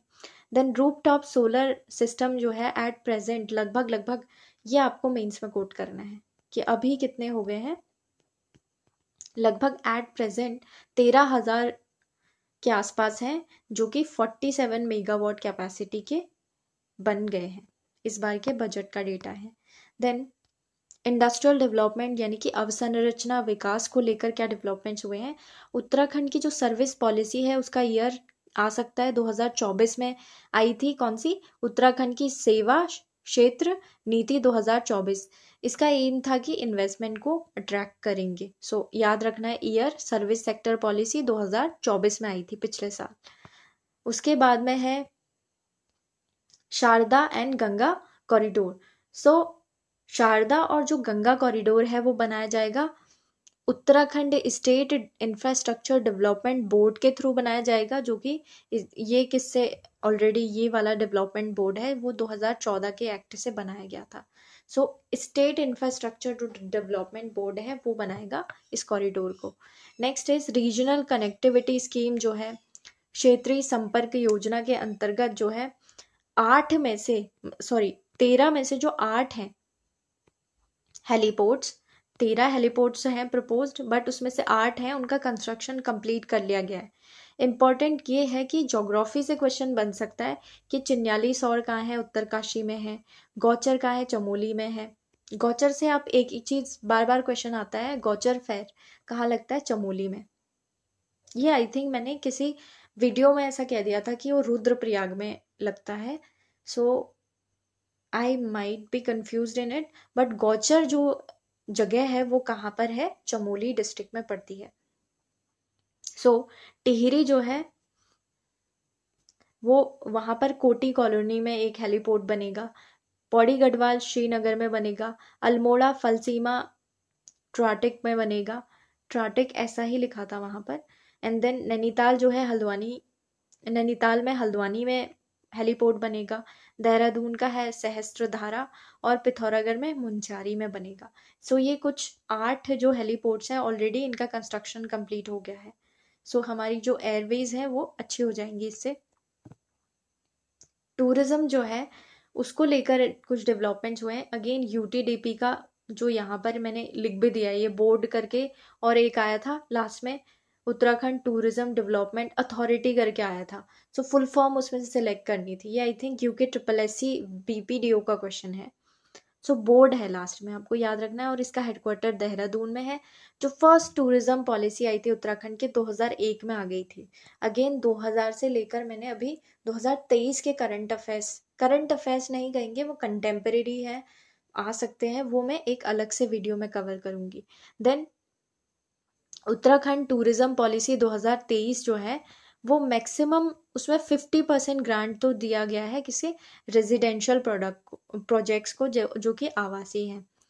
50% ग्रांट याद रखना है, और मैक्सिमम 100% जो ग्रांट दी गई है यानी कि अनुदान दिया गया है वो कैपिटल इन्वेस्टमेंट अगर आप करते हैं टूरिज्म और प्रोडक्ट्स एंड सर्विसेज में तब आपको दिया जाएगा। कौन सा? 100% ग्रांट। तो आपको याद रखना है 50 है और 100 है। 50 जो है वो रेजिडेंशियल प्रोजेक्ट्स के लिए है।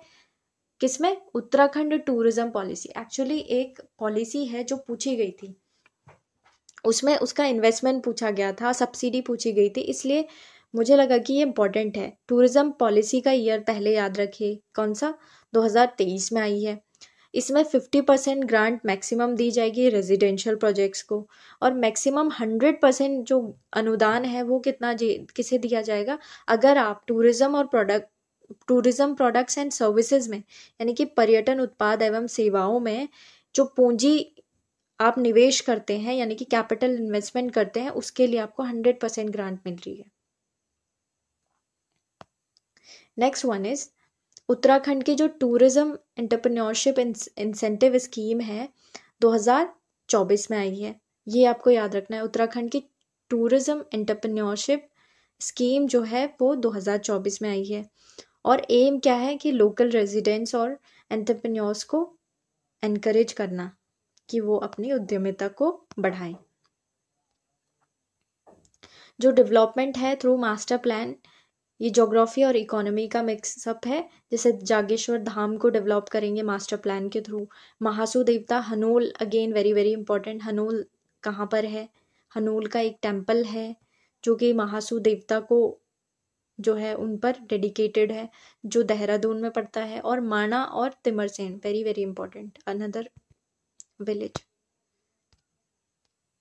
विच इज माणा। आपको पता है ये तो चमोली में है, बट दूसरा विलेज भी याद रखना है, तिमरसेन। ये भी कहाँ है? चमोली में। इसको भी मास्टर प्लान के थ्रू डेवलप करने का जो है टारगेट है इस बार बजट में।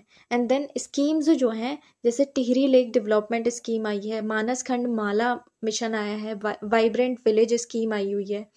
सो ये कंटेम्परेरी हैं, इस साल नहीं आए हुए हैं, बट पहले के जो स्कीम्स जो हमारी फाइनेंस मिनिस्टर ने कोट की थी बजट में, वो मैंने यहाँ पे लिख दी है। इनके ईयर्स मैंने इसी वीडियो में आगे कवर किए हैं कि ये कब लॉन्च हुई थी। Next is Uttarakhand Ayush policy जो है 2018 की है। अगेन पॉलिसी के ईयर पूछ लिए जाते हैं। जबकि जो यूनियन की जो आयुष मिनिस्ट्री है वो कब? 2014 में ही स्टैब्लिश कर दी गई थी। जो उत्तराखंड योगा पॉलिसी है, very very important current affair इस बार का, क्योंकि ये दिसंबर 2024 का करंट अफेयर है। उत्तराखंड की जो योग पॉलिसी है यानी कि योग नीति है, वो इंडिया की फर्स्ट योग पॉलिसी है जो किसी स्टेट के थ्रू डेडिकेटेड योग पॉलिसी बनाई गई है। तो वो पहला स्टेट कौन है? उत्तराखंड ही है जिसने योग पॉलिसी बनाई है। आयुष्मान आरोग्य मंदिरों का निर्माण, जो इनका कंस्ट्रक्शन कौन करेगा? आरोग्य मंदिरों से आपको पता, आरोग्य जहाँ पे वर्ड होगा उससे आप ज़्यादातर हेल्थ से रिलेटेड कुछ याद रखिए, क्योंकि आपको एक स्कीम याद होगी, जन आरोग्य योजना। सो वो हेल्थ से रिलेटेड है। और जो नेशनल अक्रीडिटेशन बोर्ड है फॉर हॉस्पिटल्स, वो आरोग्य मंदिरों का, आयुष्मान आरोग्य मंदिरों का निर्माण करेगा। सो आपको याद रखना है हॉस्पिटल्स। कई बार वो बोल देंगे, ऐसा कुछ दे देंगे जो हम शायद गेस भी नहीं कर पाए कि आरोग्य मंदिर, मुझे ऐसा, यहाँ पर आपको टेम्पल से रिलेटेड कुछ होगा, बट आयुष्मान आरोग्य इन दोनों से आपको याद रखना है हेल्थ से रिलेटेड है। जो इसको बोर्ड कंस्ट्रक्ट करेगा वो हॉस्पिटल से रिलेटेड है। That's it. And then geography में कुछ रिवर्स मेंशन थी, जैसे कि शारदा रिवर फ्रंट जो है उसके, मैंने इसलिए लिखा है ये, शारदा रिवर फ्रंट के नियर जो है मीठा रीठा साहिब है, ये पूछा जा सकता है कहाँ है। और श्यामला ताल है। आपको पता होगा श्यामला ताल और मीठा रीठा साहिब जो है वो कहाँ है। सो वहीं उसी डिस्ट्रिक्ट में शारदा रिवर भी होगी। तो श्यामला ताल कहाँ है? वैसे मैं बता देती हूँ, चंपावत में है। Next is Rishikesh Dehradun. ऋषिकेश देहरादून में क्या होना है? हिमालयन म्यूजियम बनना है, विल बी सेटअप। इसके लिए कुछ फंड लोकेट किया था, इसलिए स्पीच में फाइनेंस मिनिस्टर ने बोला था इसके बारे में। देन जो नोट है वो याद रखना है आपको, एक क्वेश्चन PYQ में आया हुआ है कि हिमालय म्यूजियम कहाँ है। सो यहाँ पर हिमालयन म्यूजिक है और यहाँ पर है हिमालय म्यूजियम सॉरी।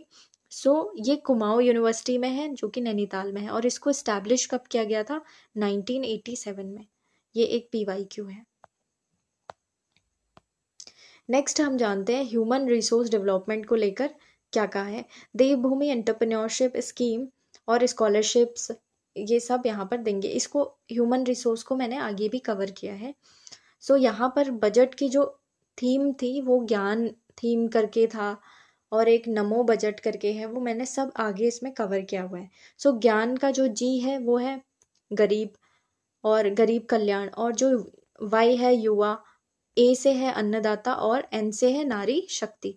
सो यहाँ पर जो गरीब है यानी कि पुअर्स के लिए क्या क्या स्कीम्स हैं, अगेन हम बजट के थ्रू इकोनॉमी की जो स्कीम्स हैं वो सारी जो आप मेंस में कोट करते हैं, प्लस जो प्रीलिम्स में आपकी स्कीम की ईयर आ जाती है, उनका एम आ जाता है, वो सब कंप्लीट कर रहे हैं।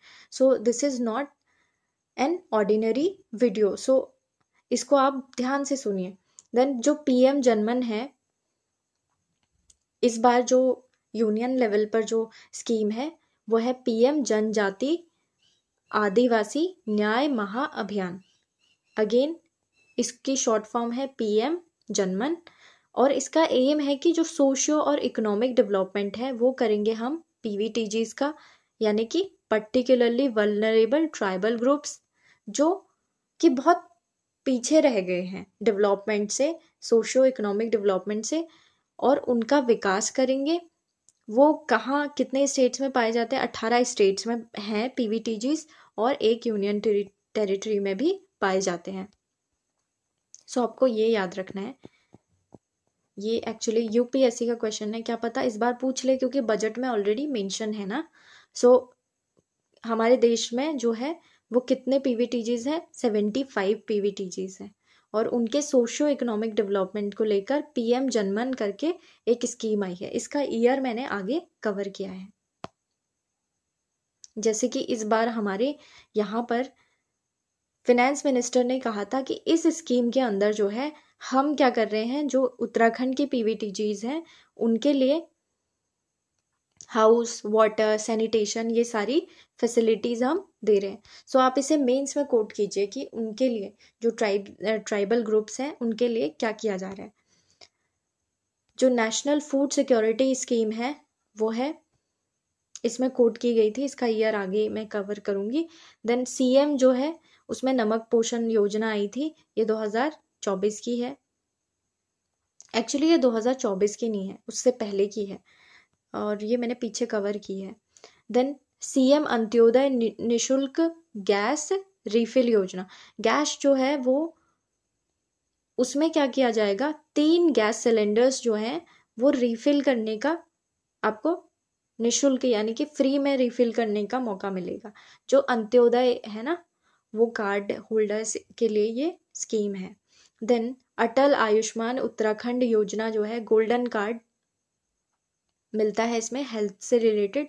आपको पता होगा कि हमारे जन आरोग्य योजना में क्या होता है, जन आरोग्य योजना में 5 लाख का हेल्थ इंश्योरेंस मिलता है फैमिली, एक पूरी फैमिली को 1 ईयर के लिए। और सेकेंडरी और टर्शरी जो दिक्कतें आती हैं उनको लेकर ये हेल्थ इंश्योरेंस दिया जाता है। सो वही उसी स्कीम से इंस्पायर्ड होकर अटल आयुष्मान उत्तराखंड योजना बनाई गई, जिसमें कि गोल्डन कार्ड दिया जाता है। अगेन हम एक फैमिली को 5 लाख दे रहे हैं एज हेल्थ इंश्योरेंस, टर्शरी और सेकेंडरी हेल्थ केयर के लिए। बीपीएल जो है उनके लिए, बीपीएल कार्ड होल्डर्स जो होंगे उनको क्या दिया जाएगा, फ्री डायलिसिस की इसमें सुविधा दी जाएगी। कौन सी योजना में? अटल आयुष्मान उत्तराखंड योजना में। जो युवा हैं, वाई से था ना युवा, जो हमने अभी पढ़ा था ज्ञान में जो वाई था वो उससे है, यानी कि जब आप यूथ की बात करें तो इन स्कीम्स को ज़रूर कोट करें वहाँ पर गवर्नमेंट के मेजरमेंट्स के रूप में।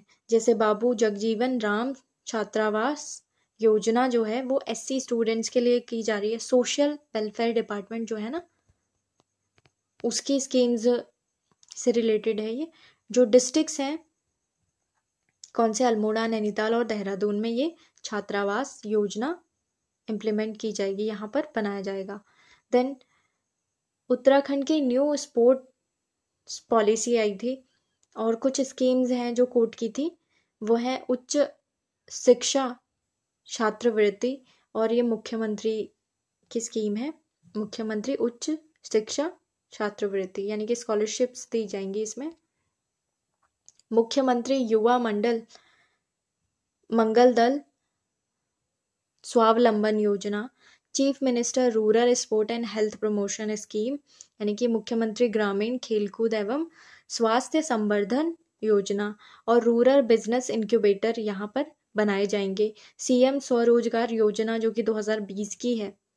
अगेन इसका ईयर मैंने आगे इसी में ही कवर किया है, क्योंकि वो ना PYQs थे, सो उनको मैंने एक क्रोनोलॉजिकल मैनर में लिख दिया है, यू विल सी लेटर।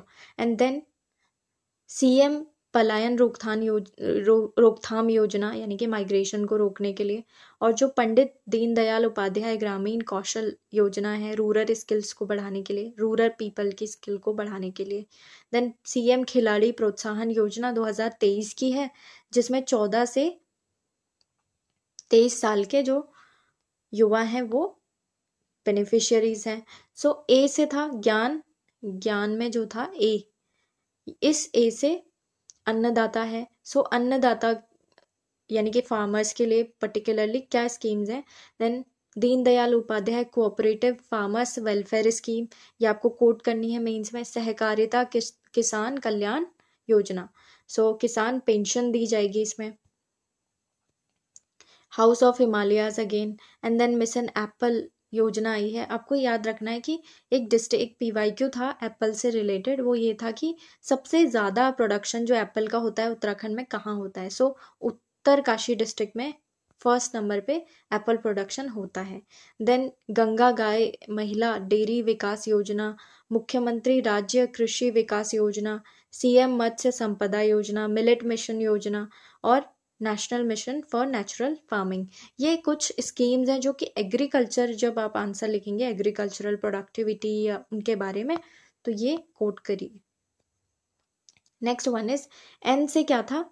ज्ञान था ना, ज्ञान। अभी ये जो लास्ट वाला एन है वो है नारी शक्ति। सो वुमेन एम्पावरमेंट की हम बात कर रहे हैं और मेंस में आपको कोट करना है जेंडर बजट जो है उसमें 16.66% का इंक्रीज देखा गया है पिछले साल की तुलना में। और ये जेंडर बजट कितना है हमारे पास आज? 16,961.32 करोड़। यानी कि आपको इतना याद रखना है 16.9 हजार से ज़्यादा है ये। कितना? 16,000 से ज़्यादा है जेंडर बजट। जब आप ऐसे लिखेंगे ना, वुमेन एम्पावरमेंट को लेकर एक टॉपिक है पीसीएस में, सो आप उसमें ये कोट कर सकते हैं। नंदा गौरा योजना, पीएम मातृवंदना योजना, ये सब नारी शक्ति से रिलेटेड योजनाएं हैं। महालक्ष्मी किट योजना, वात्सल्य योजना, अगेन वात्सल्य योजना का अमाउंट इवन मुझसे इंटरव्यू में भी पूछा था तो मैंने लिख दिया है यहाँ पर 3,000। जो सीएम महिला पोषण योजना और Aanchal Amrit Yojana, CM child and women's universal development fund यानी कि मुख्यमंत्री बाल एवं महिला बहुमुखी विकास निधि, CM minority meritorious girls promotion scheme ये है यानी कि अल्पसंख्यक मेधावी बालिका प्रोत्साहन योजना, और मुख्यमंत्री स्वयं सहायता समूह सशक्तिकरण योजना यानी कि एसएचजी एम्पावरमेंट स्कीम्स जो हैं वुमेन के लिए, और स्पेशल इंसेंटिव स्कीम है for women entrepreneurs.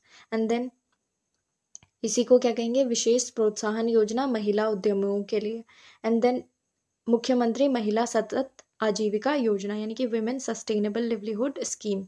So these are schemes जो कि आप वुमेन से रिलेटेड अगर कोई भी आंसर लिख रहे हैं, एक होलिस्टिक आंसर बनाने के लिए जो आपको सारे स्टेक होल्डर्स हैं उनको कवर करना है, तो आप वहाँ पर वुमेन का एक पॉइंट ज़रूर लिखिए। नेक्स्ट इज कुछ मिसलेनियस पॉइंट्स थे उसमें, कीवर्ड्स थे बजट में, स्पीच में। Then vocal for local and local to global, ये आप अपने आंसर के कंक्लूजन्स में कोट कर सकते हैं। देन सीएम जो है, सीएम पुष्कर सिंह धामी जी जो हैं, उन्होंने अडॉप्ट किया है कौन से विलेज को? सारकोड विलेज को। सारकोड विलेज कहाँ है? चमोली में है। इसको इन्होंने अडॉप्ट किया है, क्यों? क्योंकि इन्हें इसे आदर्श ग्राम बनाना है। पीएम आदर्श ग्राम योजना में कुल 383 ग्राम्स हैं जिसमें से 178 अभी तक डिक्लेयर कर दिए गए हैं आदर्श ग्राम योजना, ये इंडिया लेवल पर है। देन सैनिक स्कूल जो है वो कहाँ पर है? ये पीवाईक्यू आया हुआ था, ये भी बजट में मेंशन था, घोड़ाखाल नैनीताल।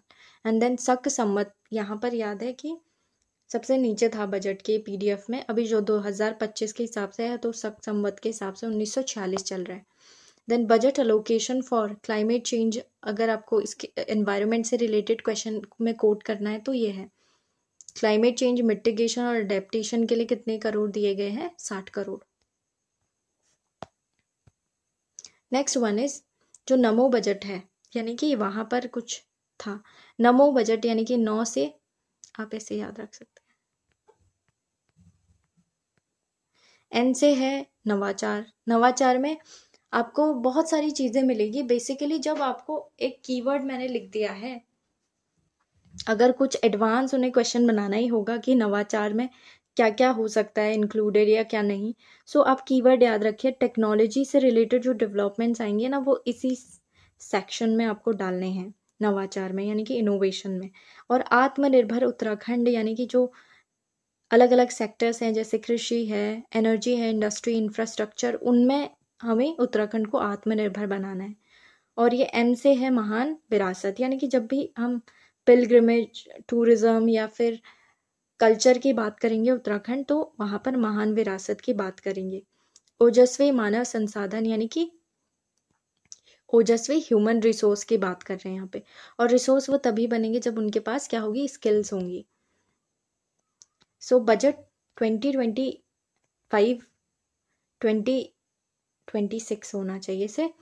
यहाँ पर मैंने इम्पोर्टेंट जो परसेंटेज वाइज बता दिया है कि आखिर रेवेन्यू कहाँ से आ रहा है। सो रुपीज कम्स फ्रॉम, ये आप मीन्स में इस तरीके से कोट कर सकते हैं या फिर एक पाई चार्ट भी बना सकते हैं, क्योंकि पाई चार्ट ज़्यादातर मुझे ऐसा लगता है कि स्केल्ड बनाने में मुझे दिक्कत आती है, तो मैंने ऐसे लिख दिया है। सो स्टेट ओन टैक्स रेवेन्यू सबसे ज़्यादा है, कौन सा, जहाँ से पैसा आता है। सो पैसा सबसे ज़्यादा कहाँ से आता है, खुद के जो स्वयं के कर राजस्व हैं सरकार के उत्तराखंड के, वो कहाँ हैं, 29% के लगभग स्वयं के कर राजस्व से आता है। दूसरे नंबर पे लोक ऋण से आता है, तीसरे पे केंद्रीय सरकार के सहायता अनुदान से आता है, और चौथे पे करों में, केंद्रीय करों में राज्यांश जो शेयर होता है, share from central taxes, share in central taxes, ठीक है। सो ग्रांट्स पहले हैं, बाद में शेयर आता है। यही चीज़ मैंने पहले लिख दी थी, बट ये अगर आपको मेंस में कोट करना है तो इस तरीके से आप कर सकते हैं। रुपीज गोज टू, अन्य जो व्यय है वो सबसे ज़्यादा है, यानी कि अदर कैटेगरीज में जिसको रख दिया है वो 28% के आसपास है, जबकि 23.98% जो है वो सैलरी, अलाउंसेस, वेजेस यानी वेतन भत्ते, मजदूरी और अधिष्ठान यानी कि एडमिनिस्ट्रेटिव व्यय में जाता है। और पेंशन फिर तीसरे नंबर पे है, पेंशन या अनुतोषित, ये है।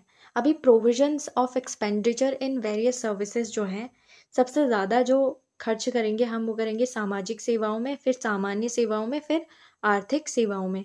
सो 27,000 के आसपास हम सोशल सर्विसेज में खर्च करने वाले हैं। अब जो मैं स्कीम्स की बात कर रही थी वो बहुत सारे PYQs ऑलरेडी पूछे जा चुके हैं, इसलिए मैंने इनको बाद में कंबाइन करके क्रोनोलॉजी वाइज लिख दिया है। जो बजट में जितनी स्कीम मेंशन थी ना 2025 से 26 वाले बजट में, वो मैंने यहाँ पे लिख दी है। सो टिहरी लेक डेवलपमेंट स्कीम है, 2006 की स्कीम है, ये याद रखना है। दूसरा जो नंदा गौरा योजना है 2017 की स्कीम है, इसमें क्या किया जाता है, 50,000 दिए जाएंगे जो कि उत्तराखंड की गर्ल्स होंगी, उनको अगर वो 12th पास यानी कि इंटरमीडिएट पास कर लेती हैं तो उन्हें 50,000 दिए जाएंगे, बशर्ते कि उनके 18 साल से पहले ऐसे शादी ना हो जाए। सो उत्तराखंड आयुष जो पॉलिसी है वो 2018 में आई है। और अटल आयुष्मान उत्तराखंड योजना, ये PYQ है, ये कब लॉन्च हुई थी, 2018 की है। और इम्पोर्टेंट डेट इसलिए है क्योंकि यहाँ पर ये किसी एग्जाम में मुझे ऐसा लगा था कि ये पूछी गई है। सो ये 25 दिसंबर 2018 को लॉन्च की गई थी। कौन सी, अटल आयुष्मान उत्तराखंड योजना, ये हेल्थ से रिलेटेड है। अगेन गोल्डन कार्ड के बारे में मैंने पहले बताया था, यानी कि कुछ हेल्थ इंश्योरेंस दिया जाता है फैमिली को। CM नमक पोषण 2019 की है, इसमें बेनिफिशियरीज जो है वो बच्चे हैं, कौन से, 3 से 6 साल वाले बच्चे हैं। देन CM स्वरोजगार योजना कब आई थी, अगेन यूके SSC VPDO का पेपर है, उसमें पूछा गया था। स्वरोजगार योजना जो है 2020 की है, और सौर स्वरोजगार योजना भी 2020 की है, ये इसके बाद ही आई थी। उत्तराखंड न्यू स्पोर्ट्स पॉलिसी जो है 2021 की है। और उत्तराखंड मिशन मिलेट योजना जो है वो कब आई थी, फरवरी 2023 की है। ये अगेन ये पूछी गई थी, मिशन मिलेट के बारे में पूछा गया था। अभी तक इसका ईयर तो नहीं पूछा गया है, बट इसके बारे में पूछा गया था, जो कि हम जो एक स्कीम वाला या जो हम कंटेम्परेरी करंट अफेयर्स करने वाले हैं दूसरे सेपरेट वीडियो में, मैं उसमें कवर कर दूंगी इनके एम्स क्या थे, इसमें जो इम्पोर्टेंट फीचर्स हैं वो भी। और जो CM Antyodaya free gas refill scheme है वो भी कब आई थी, फरवरी 2023 में। और मानस खंड माला मिशन 2023 का है। सीएम मत्स्य संपदा योजना जो है 2023 में आई थी। House of Himalayas brand again December 2023, ये आपको याद रखना है। House of Himalayas brand scheme जो थी वो खुद प्राइम मिनिस्टर ने लॉन्च की थी, सो इसलिए ये इम्पोर्टेंट हो जाता है कि 2023 की स्कीम है। जबकि जो उत्तराखंड योग पॉलिसी है वो अभी करंट की है 2024 दिसंबर की, और ये इंडिया की फर्स्ट योग पॉलिसी है जो कि किसी स्टेट के थ्रू इम्प्लीमेंट की गई है। अदर स्कीम्स जो फिनेंस मिनिस्टर ने मेंशन की थी वो थी सीएम राज्य कृषि विकास योजना और एप्पल कीवी मिशन।